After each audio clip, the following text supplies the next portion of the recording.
So hello बच्चों, welcome back. बच्चा, हमने जितने भी एडवांस के पीवाईक्यूज किए हैं सभी का लिंक आपको नीचे डिस्क्रिप्शन बॉक्स और पिन कमेंट में है। चैप्टर वाइज प्लेलिस्ट में है, तो जाके आप उसको चेकआउट कर सकते हैं। अगर हम आज की सेशन की बात करें तो हम लोग यहाँ पे मॉडर्न फिजिक्स के 2021 और 22 में जितने भी आपसे सवाल पूछे गए थे, हालांकि 4 सवाल 21 में और 4 सवाल आपसे 22 में पूछे गए थे। ऑब्वियसली बहुत ही हाई वेटेड चैप्टर है, मेंस में भी और आपका एडवांस में भी। तो चलिए हम लोग इस सेशन को शुरू करते हैं और ये रहा आपका सबसे पहले फर्स्ट क्वेश्चन 2021 का आपका सवाल, और काफी बेसिक सवाल है। सवाल में आपसे कहता है कि आपके पास एक हेवी न्यूक्लियस है Q of half life 20 minutes, right, undergoes alpha decay with a probability of 60% and beta decay with a probability of 40%। So basically आपका जो ये एलिमेंट Q है ना, ये आपको दो तरीके से डिके कर रहा है। क्या तो इसमें आपको अल्फा डिके हो रहा है, यहां पर आपको यहां पे बीटा डिके हो रहा है। अल्फा डिके होने का जो प्रोबेबिलिटी है वो आपको कहता है 60% है, और ये कहता है कि आपको 40% है। ठीक है sir. Initially the number of Q nuclei is 1000। शुरुआत में इसकी जो क्वांटिटी है वो आपको 1000 है। The number of alpha decades of Q in the first 1 our is how much. तो अगर आप यहां पे ध्यान से देखिए, हमसे 1 घंटे की बात की जा रही है। 1 घंटे का मतलब होता है कि आपको 20 मिनट्स इसका हाफ लाइफ है, यानी कि 3 हाफ लाइफ यहां पे लग चुका होगा। शुरुआत में आपका ये 1000 था, सबसे फर्स्ट 20 मिनट्स के बाद ये आपको 500 हो गया होगा, उसके बाद एक और 20 मिनट्स के बाद ये आपको 250 हो गया होगा, और उसके बाद आपका ये अगला 20 मिनट्स के बाद और आधा हो गया है, दैट इज 125। तो अगर तुम ध्यान से देखो तो 1 घंटे बाद ये 125 बचता है। इसका मतलब कितना डिके कर गया है, तो 1000 माइनस 125। शुरुआत में 1000, बाद में 125, तो टोटल जो डिके किया है वो है 875। लेकिन 875 में से 60% आपका प्रोबेबिलिटी था कि वो अल्फा डीके रहा होगा।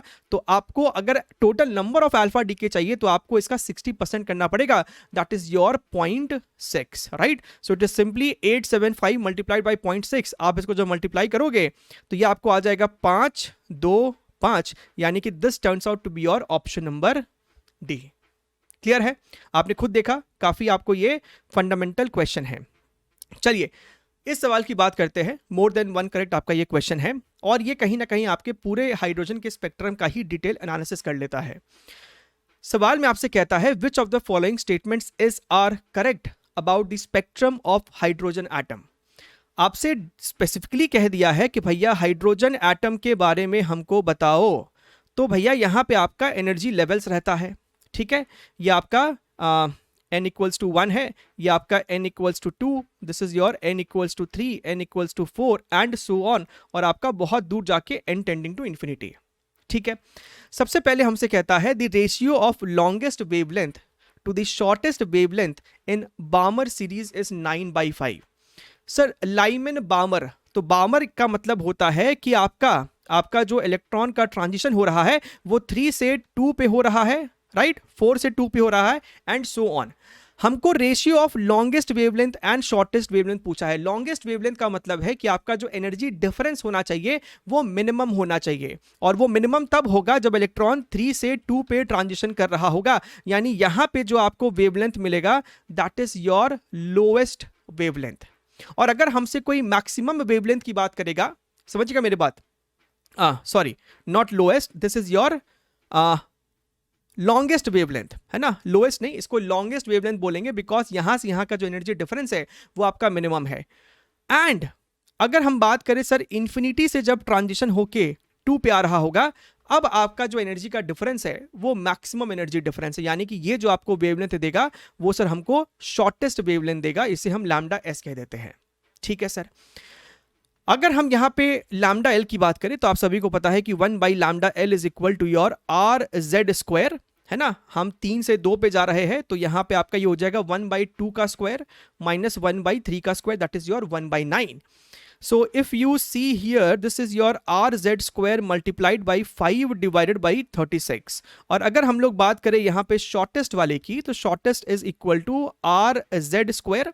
आप यहाँ पे 2 पे आ रहे हो तो अगेन आपका ये 1/4 minus 1/∞, so this turns out to be your RZ²/4। हमें चाहिए लॉन्गेस्ट अपॉन शॉर्टेस्ट का रेशियो। तो यहां पे आप क्या करोगे, you can do what, you can do like this. ये आपको कुछ ऐसा हो जाएगा। सो यहां से हमको दिख रहा है this is your 1/4 and this is your 5/36।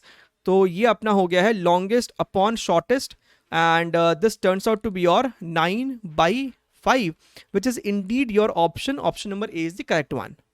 ठीक है, अब जो आपका ऑप्शन नंबर बी है और डी है वो दोनों एक ही पैटर्न पे है।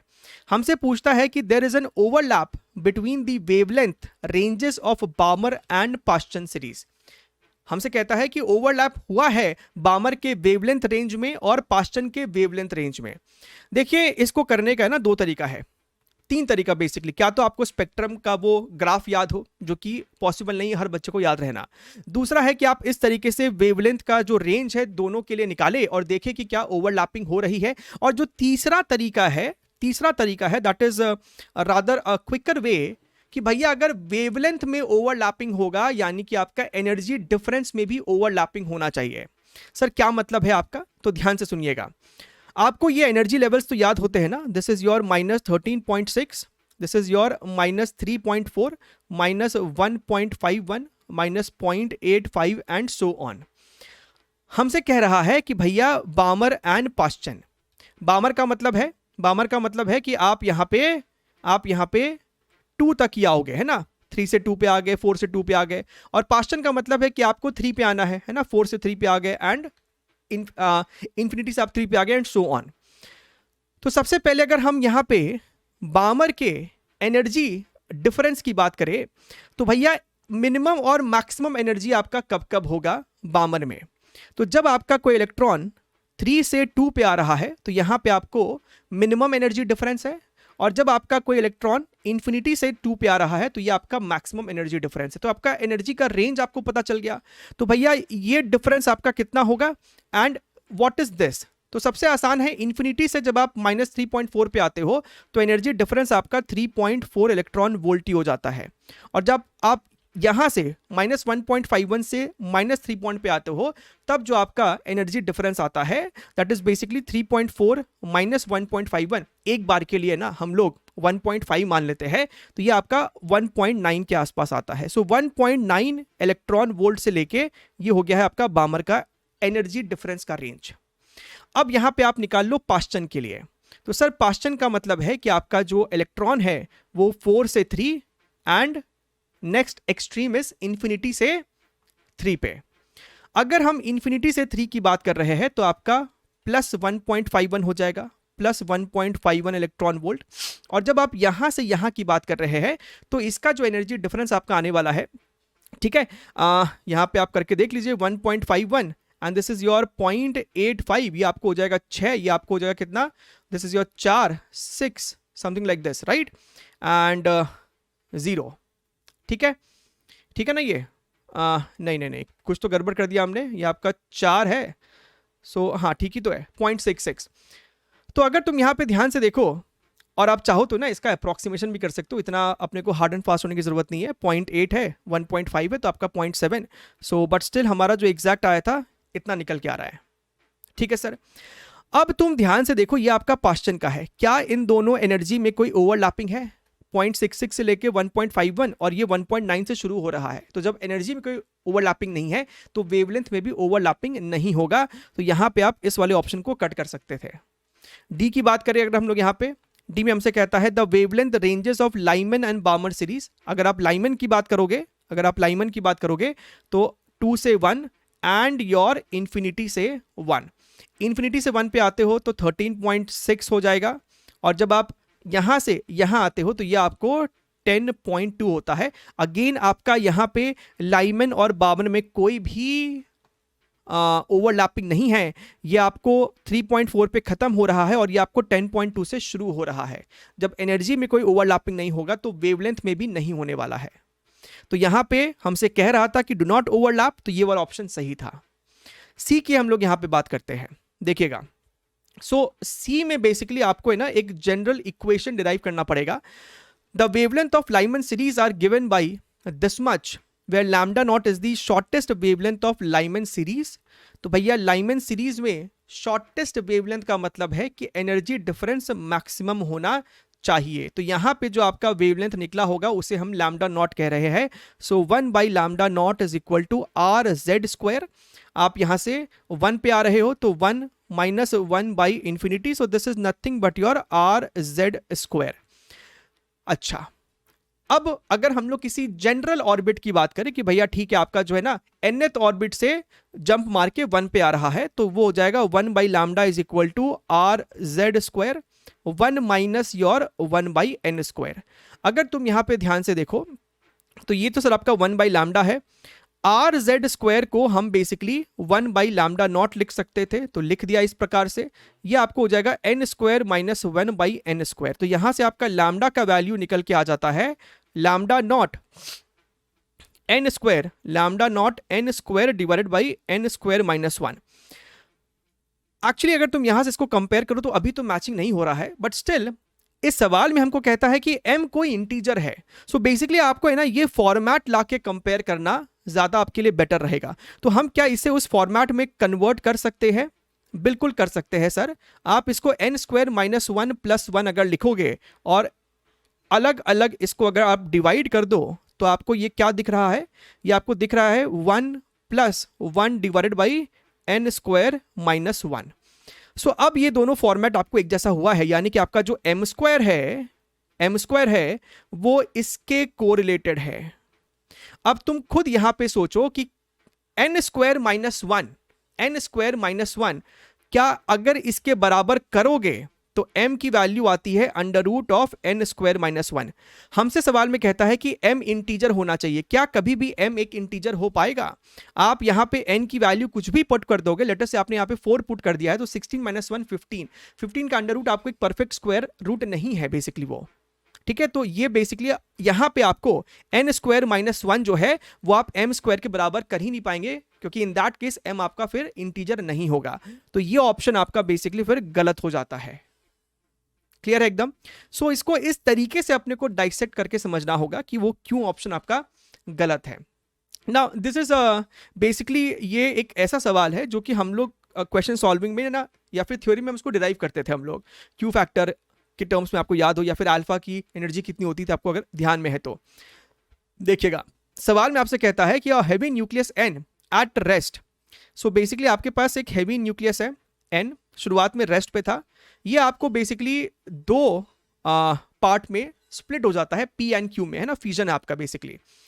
So here you can see एक पार्ट आपका यहाँ पे ये पी हो जाता है और एक पार्ट आपका यहाँ पे बेसिकली ये क्यू हो जाता है। ठीक बात है सर? सो बेसिकली ये आपको काइंड ऑफ एक्सप्लोजन जैसा है। इसकी वेलोसिटी मान लेते हैं इधर की तरफ वीपी है और इसकी वेलोसिटी इधर की तरफ आपको वीक्यू है। हमको मासेस कहता है कि एमपी एमक्यू एंड एमएन है, राइट? तो इसकी मास हमने माना एमपी और इसकी मास है आपको एमक्यू और इसका मास है अपने पास एमएन, राइट? अच्छा, EP EQ are the kinetic energies of P and Q, right?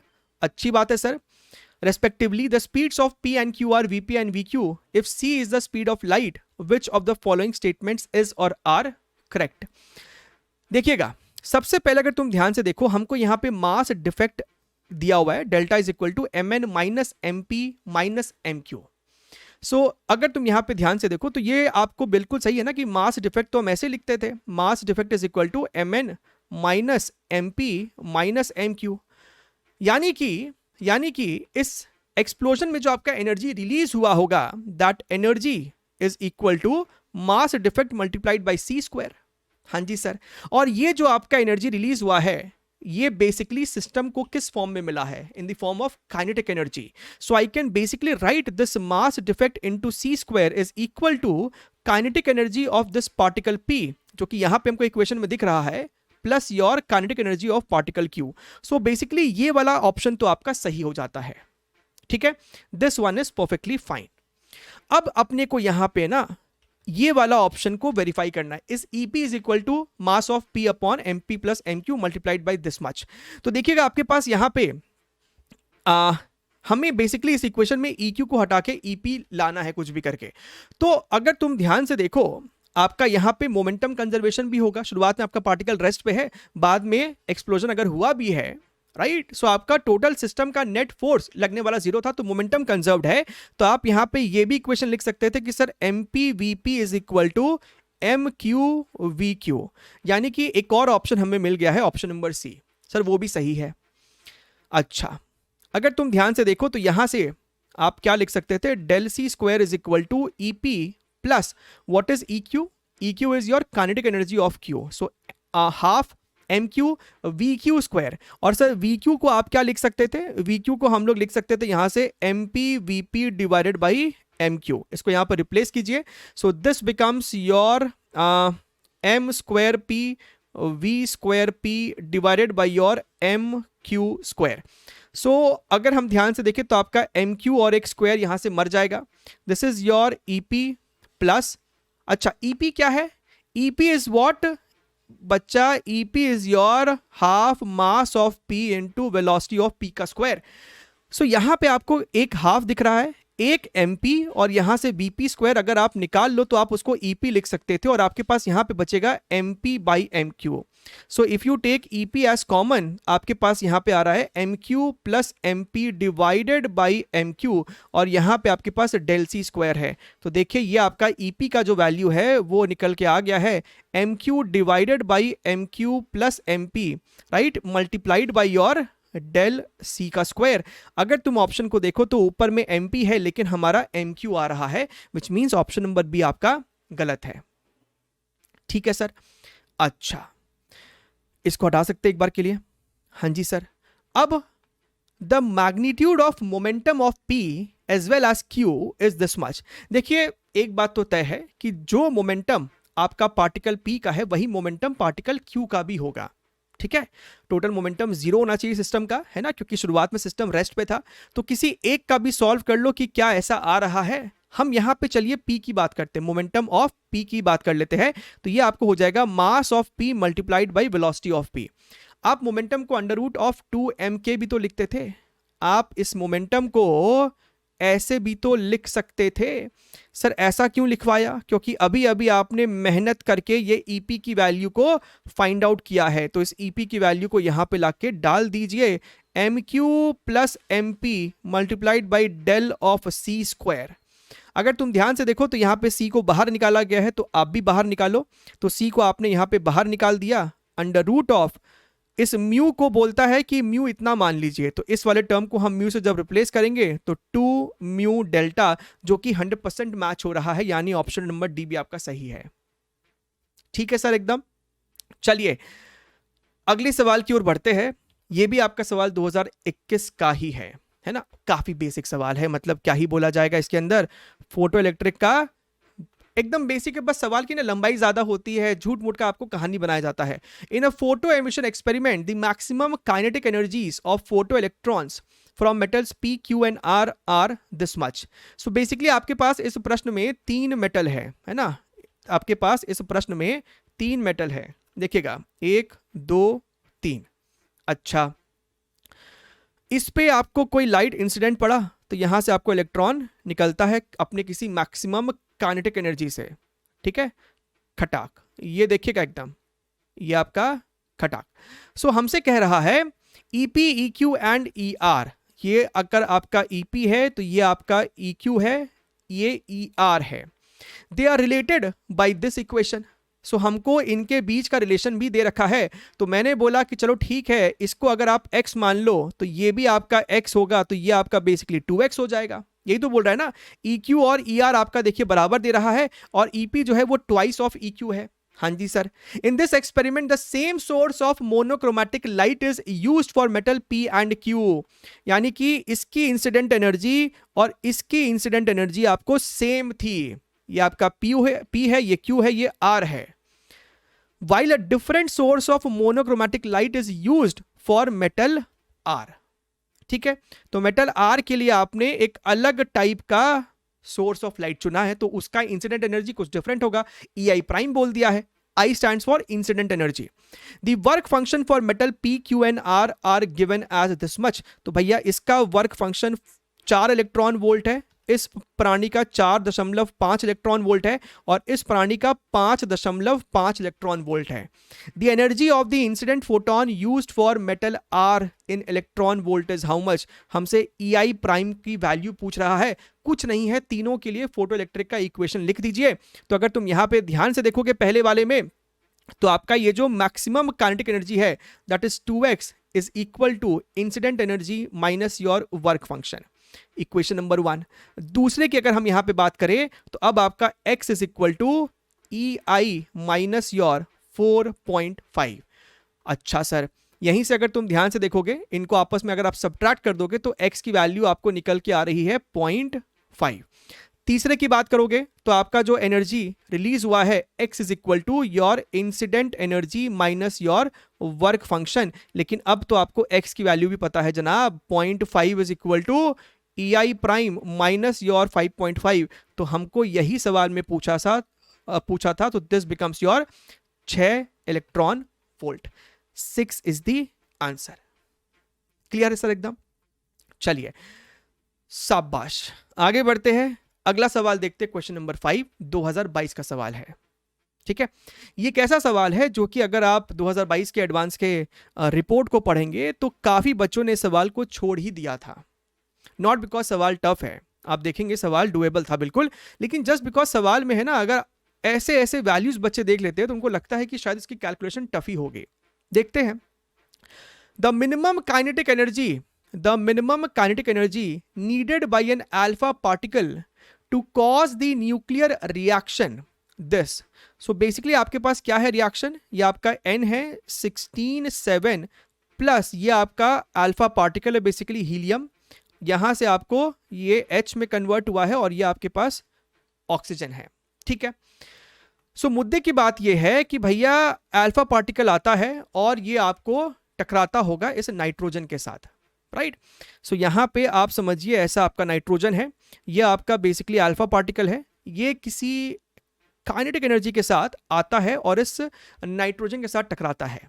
अच्छा सर, हमसे कह रहा है कि इस अल्फा पार्टिकल की मिनिमम काइनेटिक एनर्जी क्या होनी चाहिए ताकि आपको ये रिएक्शन हो सके। तो कहीं ना कहीं आपको है ना सवाल में, हालांकि आपको सभी के एग्जैक्ट मासेस दे रखे हैं, लेकिन आपको अभी ही समझ जाना चाहिए कि इसका पक्का मतलब यह है कि राइट साइड का टोटल मास ज्यादा है आपके लेफ्ट साइड से। यानी कि आपको अगर हम लोग इसको एनर्जी की टर्म्स में बात करें तो आपको लेफ्ट साइड में हमें एनर्जी प्रोवाइड करनी पड़ेगी ताकि आपको ये रिएक्शन हो सके। अब एनर्जी लेफ्ट साइड में कैसे प्रोवाइड हो रही होगी? वो आपको प्रोवाइड होगी जब आपको अल्फा पार्टिकल आके इस नाइट्रोजन से कोलाइड करेगा। So there will be some loss of energy in this system, loss of kinetic energy which is assumed to getting converted into heat और energy which is required to initiate the reaction. अब इसका मतलब यह है कि अगर आप चाहते हो कि हमने जो इसको एनर्जी दी है काइनेटिक एनर्जी, हम चाहते हैं कि वो मिनिमम एनर्जी हो। सो बेसिकली हम ये चाहते हैं कि सिस्टम का आफ्टर कोलिजन जो लॉस होना चाहिए वो मैक्सिमम होना चाहिए, और कोलिजन में मैक्सिमम लॉस तब होता है जब आप ये मान के चले कि आपका कोलिजन जो है वो परफेक्टली इन इलास्टिक कोलिजन है। अच्छा सर, अब ध्यान से देखिएगा, नाइट्रोजन 16 है, तो कहीं ना कहीं अगर हमने ये बोला है कि भैया इसका मास अगर 4m है तो इसका मास आप 16m मान सकते हैं। ठीक है सर। अच्छा, इसकी वेलोसिटी अगर हमने यहां पे लेट अस से v0 बोल दी है, सो आफ्टर कोलिजन, क्योंकि हमने ऐसा बोला है कि भैया इन इलास्टिक आपको इसका कोलिजन लेके चलना है, तो ये एक सिंगल सिस्टम आप मान सकते हैं 20m मास का, जिसका आपको कुछ वेलोसिटी होगा, राइट, v मान लेते हैं। तो मोमेंटम कंजर्वेशन आप लगाओगे तो आप यहां पे क्या लिखोगे? आप यहां पे लिखोगे initial total momentum is equal to final total momentum. अच्छा सर, अब अगर तुम ध्यान से देखो तो आपका ये जो v निकल के आ रहा है दैट इज योर v0/5, यानी कि जो आपका टोटल लॉस इन एनर्जी हुआ है, राइट, जो भी आपका लॉस हुआ है दैट इज योर शुरुआत का total energy that is your half 4m v0 square minus your बाद का total energy half m, this is your velocity का square that is your v0 square by 25। अच्छा सर, अगर तुम ध्यान से देखो तो ये बेसिकली आपको काइनेटिक एनर्जी है अल्फा पार्टिकल का भी, इसकी वैल्यू कितनी है 2m v0 square, so this is nothing but alpha particle का एनर्जी। ना if you see over here, ये आपको इतना है माइनस, यहाँ पे अगर हम केयरफुली देखें तो ये आपको 5 4, दिस इज योर 5, ये आपको कट के ऐसा 2 हो जाएगा, so this becomes your 2mv0 square by 5। तो यहां से मुझे दिख रहा है this is your 2mv0 square multiplied by 4/5, and 2mv0 square is nothing but kinetic energy of your alpha particle. So अपने को यह समझ में आ गया है कि सिस्टम में जो लॉस इन एनर्जी हुआ है that is 4/5 times of k of alpha. अच्छा, और ये जो एनर्जी आपको सिस्टम को मिला है that should be equal to आपका इधर का मास माइनस इधर का mass into C square, right. हालांकि हमें सी स्क्वायर करने की जरूरत नहीं है क्योंकि हमको यहां पे दे दिया है कि आप 1u को इतना मान सकते, तो जो भी आपका this mass minus this mass आएगा उसको 930 से मल्टीप्लाई कर देंगे। So this term should be equal to 4/5 k alpha should be equal to आपका राइट साइड का टोटल मास कितना है, तो ध्यान से देखिएगा, this plus this, so 19.003 plus your 1.008 minus this entire thing, that is your 16.006 minus 4.003। so सबसे पहले तो 4/5 k alpha is equal to, ये आपको कितना हो जाएगा, ये आपको हो रहा है 20.011 माइनस ये आपको हो रहा है 20.009। अच्छा sir, so this is your k alpha is equal to how much. अच्छा, इसको 931 से मल्टीप्लाई भी तो कर दो, 930 लेना है क्या, 930 से मल्टीप्लाई भी कर दो, सो दिस मल्टीप्लाइड बाई 930। अच्छा, अब अगर तुम ध्यान से देखो तो ये आपको 5/4 है मल्टीप्लाइड बाई ये कितना है, this is your 0.02, right, multiplied by 9 of 30।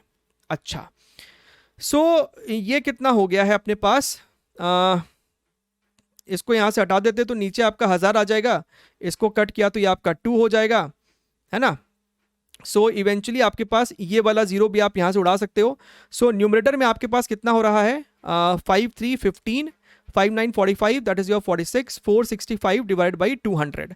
So basically आपका जो सवाल का जवाब है वो 465/200 है। इसको अपने को और डिवाइड करना पड़ेगा क्योंकि न्यूमेरिकल टाइप आपका ये आंसर है ना। यहाँ पे 10⁻⁻2 डाल सकते हो, इसको अगर आप आपस में डिवाइड करोगे तो ये आपको हो जाएगा 232.5 into 10⁻⁻2, that is your 2.325। 2 decimal तक अगर अपने को आंसर रिपोर्ट करना है, सो 2.32 भी अगर लिखोगे तब भी सही होगा, और एडवांस ने 2.33 भी सही आंसर एक्सेप्ट किया है। So they have given a range that time, उन्होंने कहा कि 2.32 या 2.33 दोनों ही आपका सही आंसर लिया जाएगा। ठीक है सर, चलिए। अच्छा, चलिए बात करते हैं अपने यहाँ पे अगले सवाल की। ये एक लौता ऐसा सवाल है जहाँ पे थोड़ा बहुत आपको अजम्पशन लेना है, या फिर आप चाहो तो इसको थोड़ा सा एक ग्रे जोन में भी डाल सकते हो when it comes to your this option, option number B, right. चलिए बट स्टिल हम लोग इसको एक बार समझ लेते हैं सवाल आपसे कह क्या रहा है। सवाल में आपसे कहता है the binding energy of nucleons in a nucleus can be affected by pair wise coulomb repulsion. ठीक है, सो बेसिकली अगर आपके पास ये न्यूक्लियस है ना, तो इसके अंदर आपको प्रोटॉन भी है, इसके अंदर आपको न्यूट्रॉन भी है। हमसे कहता है कि अज्यूम कीजिए कि आपका न्यूक्लियॉन जो है वो यूनिफॉर्मली डिस्ट्रीब्यूटेड है inside the nucleus, right. So basically आपका प्रोटॉन हो गया है, आपका प्रोटॉन हो गया है, प्रोटॉन आपका बीच बीच में कहीं न्यूट्रॉन भी स्प्रेड आउट होगा, ठीक है, न्यूट्रॉन भी आपका है। अच्छा, let the binding energy of proton be this much and binding energy of neutron be this much. Now what is binding energy? Binding energy का मतलब होता है कि आपको कितना एनर्जी देना पड़ेगा इस पूरे सिस्टम को डिसमेंटल करने के लिए, है ना, इनको इंफिनिटी तक पहुंचाने के लिए। EP जो है that is the binding energy for proton, and EN जो है that is the binding energy for neutron. सबसे पहले आपके इसके अंदर 2 फोर्सेस एक्ट कर रहे होते हैं डोमिनेंटली। एक तो आपका न्यूक्लियर फोर्स है जो कि सिस्टम को बाइंड करके रखता है, लेकिन हमसे यहां पे कूलम्बिक फोर्स को भी अकाउंट में लेने के लिए कह रहा है, जो कि जाहिर सी बात है कि आपका जो प्रोटॉन होगा वो आपस में रिपेल करेंगे। एक और पॉइंट क्या है कि सर जो आपका न्यूक्लियर फोर्स ऑफ अट्रैक्शन होता है वो चार्ज इंडिपेंडेंट है। प्रोटॉन और न्यूट्रॉन के बीच में भी न्यूक्लियर अट्रैक्शन होगा, और प्रोटॉन प्रोटॉन के बीच में भी होगा, न्यूट्रॉन और प्रोटॉन के बीच में भी आपका न्यूक्लियर अट्रैक्शन होगा। ठीक है, सो अगर तुम यहां पे ध्यान से देखो, हमको कहता है कि बाइंडिंग एनर्जी फॉर प्रोटॉन, अगर आप एक प्रोटॉन पे नजर मारे और अगर आप एक न्यूट्रॉन पे नजर मारे, तो आपका जो प्रोटॉन है उसको सराउंड करने वाले सभी प्राणी इसके ऊपर एक अट्रैक्टिव न्यूक्लियर फोर्स लगा रहे होंगे, है ना, न्यूक्लियर फोर्स लगाएंगे and this force is attractive. लेकिन इस प्रोटॉन पे आपको एक रिपल्शन फोर्स भी होगा, आपको इसके अंदर एक इलेक्ट्रोस्टैटिक फोर्स भी होगा। अगर हम यहां पे न्यूट्रॉन की बात करें तो सभी प्राणी इस पे सिर्फ और सिर्फ न्यूक्लियर फोर्स ही लगाएंगे, अट्रैक्शन फोर्स है। यानी कि तुम देख सकते हो कि ये जो आपका प्रोटॉन है इसको निकालना आसान है एज कंपेयर टू न्यूट्रॉन, क्योंकि प्रोटॉन पे एक रिपल्शन फोर्स भी है। ये रिपल्शन फोर्स इसको ऑलरेडी धक्का मारना चाह रहा है, ये जो रिपल्शन फोर्स है इस प्रोटॉन को ऑलरेडी धक्का मारना चाह रहा है बाहर की तरफ, तो प्रोटॉन को निकालना आसान है एज कंपेयर टू न्यूट्रॉन। ना what does this mean in terms of binding energy? अगर प्रोटॉन को निकालना आसान है तो उसको कंप्लीटली निकालने के लिए आपको कम एनर्जी देनी पड़ेगी। यानी कि साफ साफ दिख रहा है कि binding energy for proton is छोटा, is less than binding energy for neutron. तो ये जो आपका ऑप्शन नंबर सी है हमसे कहता है कि binding energy of proton minus binding energy of neutron is positive. ये गलत हो जाता है क्योंकि आपका प्रोटॉन का बाइंडिंग एनर्जी कम है, तो ये नेगेटिव होना चाहिए था। So this option is incorrect. ठीक है सर, अच्छा अब अपनी बात करते हैं यहां पे, चलिए डी की भी बात कर लेते हैं। डी में कहता है कि binding energy of proton increases if the nucleus undergoes a beta decay emitting a positron. Positron का मतलब है ई प्लस। भैया अगर आपका बीटा डीके हुआ है यानी अंदर से एक प्रोटॉन एक न्यूट्रॉन में कन्वर्ट हुआ है और यहां पे आपको आ जाता है ई प्लस। ठीक है, आपको निकल गया पॉजिट्रॉन। तो क्या समझा हमने भैया? पॉजिट्रॉन यानी कि आपका जब बीटा डीके हुआ तो प्रोटॉन कन्वर्ट हो गया है न्यूट्रॉन में, तो अंदर जो प्रोटॉन की मात्रा थी अंदर जो आपका प्रोटॉन का क्वांटिटी था वो डिक्रीज हो गया है। यानी ये जो रिपल्शन फोर्स था, ये जो धक्का वाला फोर्स था वो कम हो गया है और ऊपर से न्यूट्रॉन बढ़ गया तो आपका जो अट्रैक्टिव फोर्स था वो बढ़ गया। ये घटा और ये वाला चीज बढ़ गया, यानी कि अब प्रोटॉन को निकालना थोड़ा सा और मुश्किल हो गया। मतलब इसकी बाइंडिंग एनर्जी सर इंक्रीज कर गई। ये भी आपका सर सही ऑप्शन है। ठीक है, अच्छा बात करते हैं ऑप्शन नंबर ए की। देखिएगा रिमूव ऑल दिस। ठीक है, अगर हम बात करें यहां पे ऑप्शन नंबर ए की, हमसे यहां पे कहता है कि भैया आपका जो binding energy of proton minus binding energy of neutron है that is proportional to z into z minus 1, right. अच्छा देखिए यहां पे बात ये नहीं है आपकी नेगेटिव है कि पॉजिटिव, वो तो ऑब्वियसली हमने चेक किया है कि आपको ईपी छोटा है ईबी से, लेकिन यहां बात करें इनका जो डिफरेंस है वो क्या इस टर्म के प्रोपोर्शनल है कि नहीं है। तो आपको एक और बात समझना पड़ेगा यहां पे कि भैया जो आपका एनर्जी है दोनों का डिफरेंस, प्रोटॉन के बाइंडिंग एनर्जी में दो फैक्टर अकाउंट कर रहे थे, एक न्यूक्लियर फोर्स का एनर्जी और एक इलेक्ट्रोस्टैटिक का रिपल्शन एनर्जी। और बाइंडिंग एनर्जी इन न्यूट्रॉन में सिर्फ आपको न्यूक्लियर फोर्स का एनर्जी था। तो जब आपने दोनों के एनर्जीज का डिफरेंस लिया तो दोनों में न्यूक्लियर तो पहले से ही था, तो वो तो आपको साइड हो गया, वो तो आपको कट गया होगा। तो बचा कौन है? बचा है आपका इलेक्ट्रोस्टैटिक पोटेंशियल एनर्जी। सो हमको ये बात समझ में आ रहा है कि सर जो आपका ये ईपी माइनस ईएन है दैट इज प्रोपोर्शनल टू जो आपका प्रोटॉन पे रिपल्शन के कारण जो इलेक्ट्रोस्टैटिक एनर्जी हो रहा होगा। तो यहां पे हम इसको लिख सकते हैं आपका इलेक्ट्रोस्टैटिक एनर्जी जो आपके प्रोटॉन के बीच में होंगे पूरे सिस्टम में। ठीक है सर, अब अगर तुम ध्यान से देखो, let us focus on only one proton. अगर हम एक प्रोटॉन की बात करें, आपको जो एनर्जी होता that is equal to your how much, वो आपको सर होता है k q1 q2 by r k। अगर एक प्रोटॉन की बात करो तो एक प्रोटॉन पे जो आपको चार्ज है दैट इज योर ई के बराबर है ना, इलेक्ट्रॉनिक चार्ज जो तुम लोग यहां पे लेंगे ई। अच्छा उस प्रोटॉन की एनर्जी, अगर total number of proton z है तो एक प्रोटॉन तो आपने रोक दिया, इसका जो इंटरेक्शन एनर्जी है बाकी सभी प्रोटॉन के साथ है। इस प्रोटॉन का इंटरेक्शन एनर्जी बाकी सभी Z-1 प्रोटॉन के साथ है जिसका चार्ज E ईच था. So basically E into Z-1 into E divided by R. इसी R में जो है आपको दुविधा फंसा पड़ा है. देखिए यहां पे जो इनका आंसर किया आया है, that is they want you to approximate this और अप्लाई दिस कि आपका जो न्यूक्लियर साइज है ना, वो ऑलरेडी आपको बहुत ज्यादा छोटा होता है ना, वो आपको फेम्टोमीटर्स के ऑर्डर का होता है. तो ये जो आपका न्यूक्लियस है, इसका रेडियस अगर आपका कैपिटल R है तो आप यहां पे अप्रोक्सीमेट करके R ही मान के चलेंगे जब आप यहां पे एनर्जी को लिख रहे होंगे. ठीक है, क्योंकि ऑलरेडी ये न्यूक्लियर साइज बहुत छोटा है और इसके अंदर प्रोटॉन के बीच का सेपरेशन, राइट, आप उसको फिर आर अप्रोक्सीमेट करके, क्योंकि ऑर्डर जो आपका होगा सेपरेशन का वो सबके लिए सेम रहने वाला है. So we are approximating this to capital R itself, right. अच्छा, ये आपको एनर्जी निकल के आया है एक प्रोटॉन के ऊपर, लेकिन ऐसे ऐसे आपको Z नंबर ऑफ प्रोटॉन्स है. So I can say this is proportional to total energy. आपको अगर आपको लिखना है तो Z प्रोटॉन्स थे और एक प्रोटॉन की एनर्जी हमारी आई है K into E Z-1 into E upon R.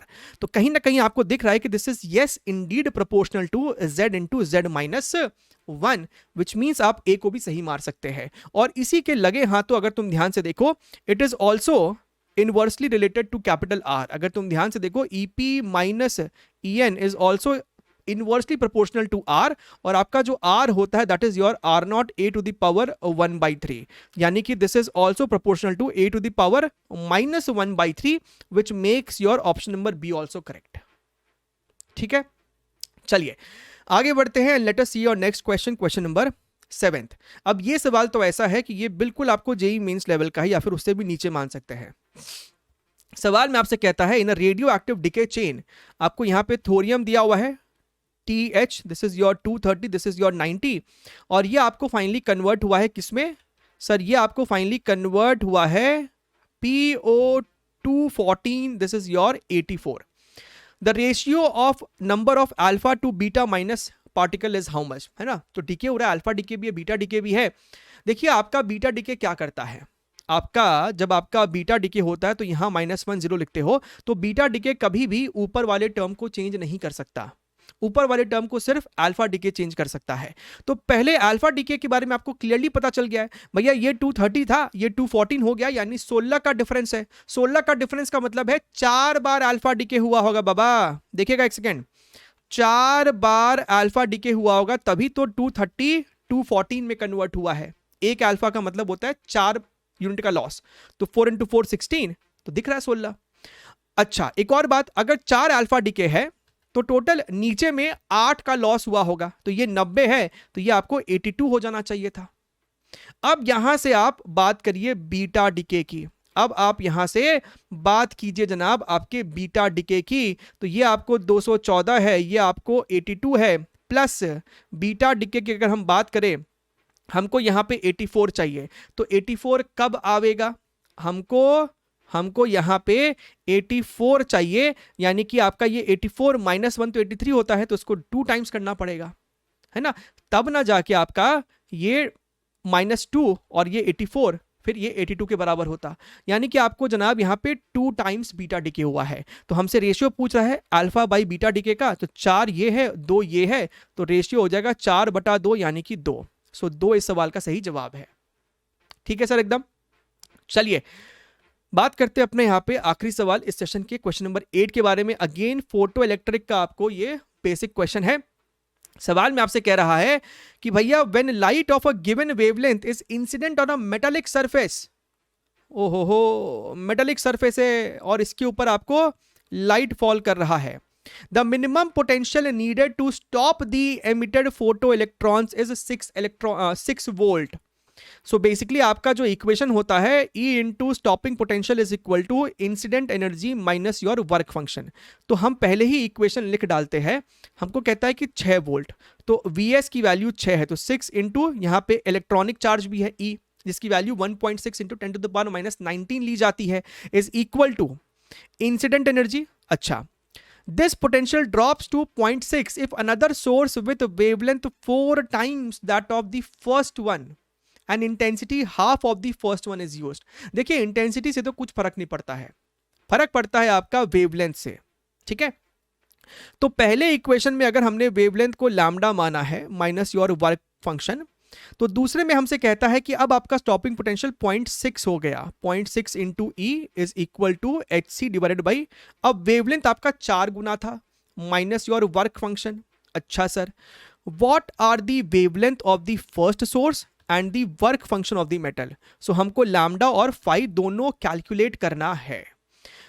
सबसे पहले तो आप यहां पे फाई निकाल लो, 1/4 से दोनों तरफ मल्टीप्लाई करो, अब ऊपर नीचे वाले इक्वेशन को आपस में सब्ट्रैक्ट कर दो, तो ये हो जाएगा आपका 6e/4 minus your 0.6e is equal to, ये आपस में कैंसिल आउट हो जाएगा और ये आपको हो जाएगा 5 माइनस 5/4।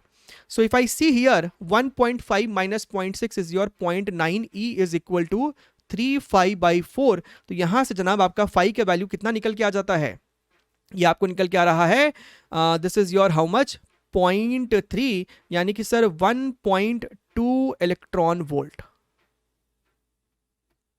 ठीक है सर, दिख रहा है सर। तो सर ये तो आ गया 1.2, जो कि हमको क्या तो ऑप्शन नंबर ए में है या फिर डी में है, तो बी और सी तो अपना हो नहीं सकता। ठीक है, आई होप आपको ये वाला जो आपका स्टेप था ये आपको प्रॉपरली समझ में आ गया है। अच्छा, now look here very very carefully. अब हमसे यहां पे क्या पूछ रहा है, हमसे यहां पे पूछ रहा है कि सर इसका वेवलेंथ कितना है। So let us remove all this thing, है ना, इसको रिमूव कर देते हैं। मेरा जो फाई का वैल्यू है वो निकल के आया है सर 1.2 इलेक्ट्रॉन वोल्ट। तो किसी भी एक इक्वेशन को उठाकर उसमें पुट कर दो। अगर हम ऊपर वाले इक्वेशन को उठा ले तो 6e is equal to H C by lambda minus phi की वैल्यू 1.2 ई आई है बेसिकली, है ना, ये ई भी यहां पे है, तो ये आपको हो जाएगा 7.2 E is equal to H C by lambda, यानी कि sir lambda is equal to H C divided by 7.2 E. अगर तुम देखो तो एच सी बाई ई की वैल्यू हमको देता है 1.24 into 10 to the power minus 6 divided by 7.2। Now this is basic, ये आपको 124/72 into 10 to the power minus 7 लिख सकते हो। आपको सिर्फ ये काम करना है, पूरा भी नहीं करना है। 124/72 1 पॉइंट समथिंग होगा, यानी कि ये वाला ऑप्शन नहीं हो सकता है, ऑप्शन नंबर ए आपका फिर सही जवाब हो जाएगा। चाहिए तो पूरा एग्जैक्टली डिवाइड कीजिए, 1.72 आपको निकल के आ जाएगा। क्लियर? चलिए, आई होप आपको यहाँ पे सब कुछ समझ में आया है। चैनल पर नए तो सब्सक्राइब कीजिएगा and take care, wish you all the very best, bye bye.